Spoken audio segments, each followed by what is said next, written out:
Among those not a fan of what is going on the spending front is Indiana Republican Senator Mike Braun, who joins me right now. Senator, you're not keen on this, are you? No, it was hard for me to even listen to all of that. I think the best phrase was, there's something in it for everyone. Of course, there's stuff in there I like, but when I got here, coming from a place like Indiana, where rainy day funds, operating in the black, making things work year after year, this is so different. It's almost like Bizarro-World. But trillion-dollar deficits are the context that we're doing this all within. Defense is the most important thing we do as a federal government. It's been re-enabled because Obama emaciated it during his time here.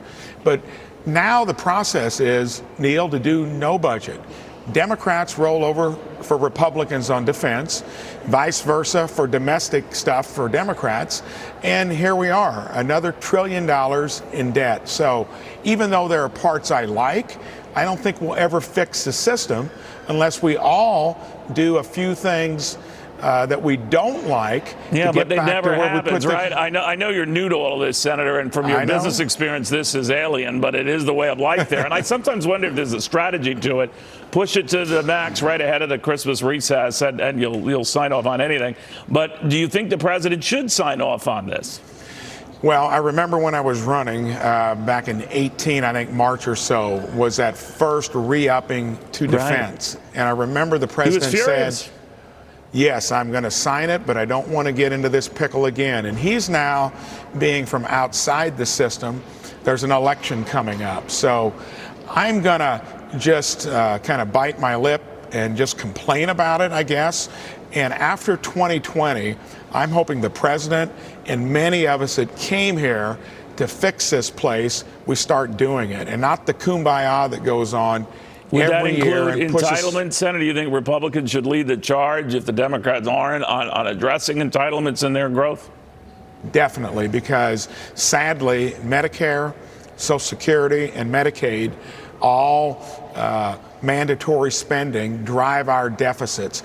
The Tax Cut and Jobs Act, December 2017, generating record revenues. I can't even get the CBO to admit that their estimates were off. We've got the sweet spot of revenue generation. It's up 4% this year. We're growing spending at close to 7%. That's the way this place works. It works nowhere else like this. I'm going to talk about it every opportunity I got, and even make tough votes as being one of the few Republicans that voted against the defense reauthorization bill, and I'll vote against the spending bill tomorrow. So some of us need to speak up, or we're handing a big problem over to our kids and grandkids. Do you think in the impeachment, when it moves to the Senate for trial, Senator, that there should be witnesses? The Democrats are pushing for that. We're told that Mitch McConnell favors just getting the thing done with, and it seems like fast.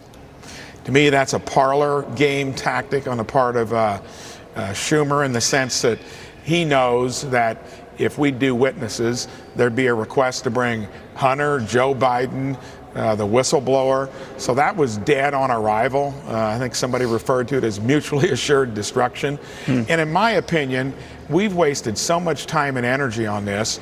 I've been wanting to hold the health care industry accountable. All that's sitting on the shelf, we're not getting to it. So I hope we've heard everything.